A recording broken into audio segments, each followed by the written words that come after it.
In today's Monday report, you can now receive a certificate of vaccination online instead of in person.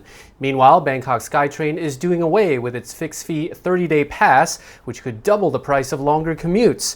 And a leading economist lays out the structural issues the Thai government must address to save the long-term economy.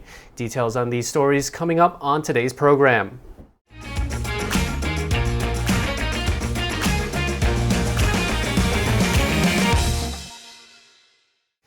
Welcome to the Thaiger channel, and you're watching Thailand News Today, your weekday roundup of the top stories in Thailand and beyond. So go ahead and subscribe to stay in the loop. All right, and in our first story, a leading economic research body says the country's planned reopening to international tourism from November onwards will give the Thai economy the boost it needs. The Kasikorn Research Center predicts further economic growth from next year, provided the government gets COVID-19 under control. But it points out that the country's tourism sector will only see a full recovery if the Thai government manages to get over 70% of the population fully vaccinated. The research group says international tourism should increase by 64%, given that the reopening date of November the 1st falls during the normally busy high season. Kasikorn Research expects a total of 180,000 foreign visitors for 2021, an increase of 30,000 on its previous forecast. This should equate to revenue of around 13.5 billion baht for the Thai economy. The center has also praised the success of the sandbox scheme first launched on the southern island of Phuket on July the 1st. It says Phuket's sandbox model has proved a success with visitors from the US, UK, Germany, and the Middle East. It adds that the provision of special tourist visas and provinces that manage to control the spread of the virus will all be big draws for foreign tourists. The Thai Prime Minister's recent announcement about a quarantine-free reopening for vaccinated tourists from low-risk countries has led to a rise in online searches for Thai holidays. Travel Insight data from Google reveals an increase in searches for hotels and accommodation offers, particularly among users in Russia, the US, UK, Germany, and India. Most of the searches were for properties in Bangkok, Pattaya, Koh Samui, and the Patong and Garon areas of Phuket. From today, those who have been fully vaccinated can now submit an application through the Prom mobile app to receive a certificate of vaccination online.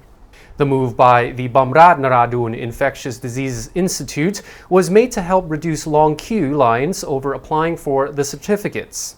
The Institute's director says the previous time-consuming lines were not ideal. It only took them this long to find out, so the Institute decided to allow applicants and appointment reminders to be available through the app. The current walk-in vaccine passport services will still be available at most of the designated offices for those who feel like spending an afternoon standing in line. Applicants must present an ID card or passport and national certificate of COVID vaccination. The Disease Control Department says so far that over 31,000 people have registered for the certificate. The vaccine passport is an official travel document needed for those who want to travel to other countries. The deputy government spokeswoman added that the digital health pass applications are also available on the Prom app. The DHP is a system that allows for QR codes to be scanned, showing a person's vaccination status and test results if required. Those who use certain public services and restaurants may be required to have the health pass, as well as those wanting to fly domestically. Authorities are quietly planning a maritime travel bubble between Malaysia's Langkawi Island and Thailand's Koh Lipe Islands, which would see no quarantine requirements for qualified travelers between the two islands. Well, after this report, it's not really a quiet plan anymore. But before that, let's hear from our sponsors. Thanks, Jett. And I've got Sean standing here from 5 Star Marine. Sean, a bright sunny day. We're on a beautiful deserted island, but tell me what's happening with these trees? Well, this is one of those Instagrammable locations right now. There's the trees here. There's a beautiful little bridge that we can go and take a photo up, and obviously no one here as well, nice and quiet. So what is the name of this island? This is Koh Nakaye. This is normally like the last stop island where we come out of Phang Bay. I'm going to come here, maybe have a swim, relax, maybe have a drink, go to the restaurant, and then off home from here. So an island that's looked after by some local families here, a nice long white beach, and just one of the many beaches that are waiting for you to come back at the moment. How many islands are now available for you to go and visit? Within 1 hour of Phuket now, we're up to 11 destinations that we can get out to, and multiple islands in each of those destinations. And you've got Phang Na, you've got Krabi, you've got Koh Phi as well. Correct. It's the time to get out and go boating. All right, so you got the whole islands to yourself. So come back to Phuket, back to more of Thailand News Today.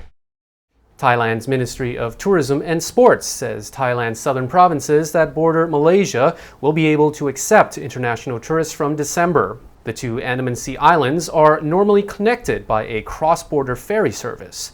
Now, if the plan goes through, travelers who meet certain requirements will be able to skip mandatory quarantine. Some of those requirements may include passing a COVID test before and after traveling, being fully vaccinated, and consenting to scanning QR codes that no one ever looks at.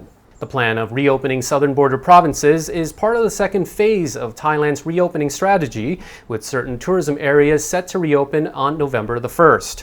Thailand is also expected to celebrate New Year's Eve with huge events in Phuket, Krabi, Phang Na, and Hat Yai, the district in Songkhla, as long as 70% of those local populations are fully vaccinated.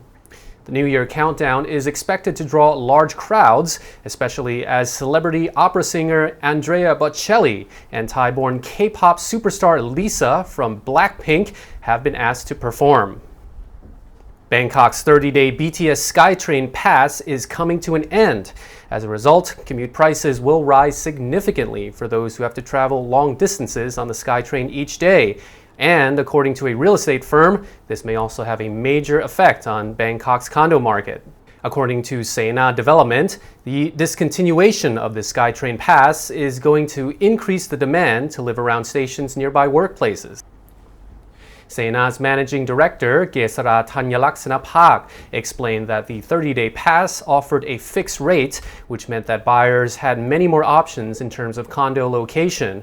But now with the discontinuation of the pass, she predicts that those options will diminish.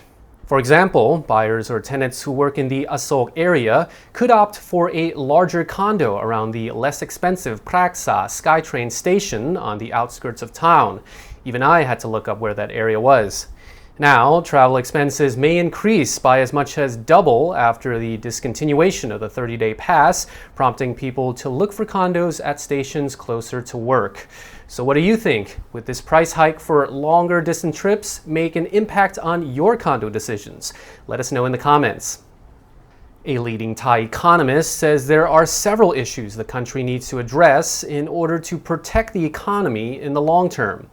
Dr. Somchai Phakhapat Wiwat is calling on the government to develop human resources, improve the standard of Thai education, and address the serious issue of inequality.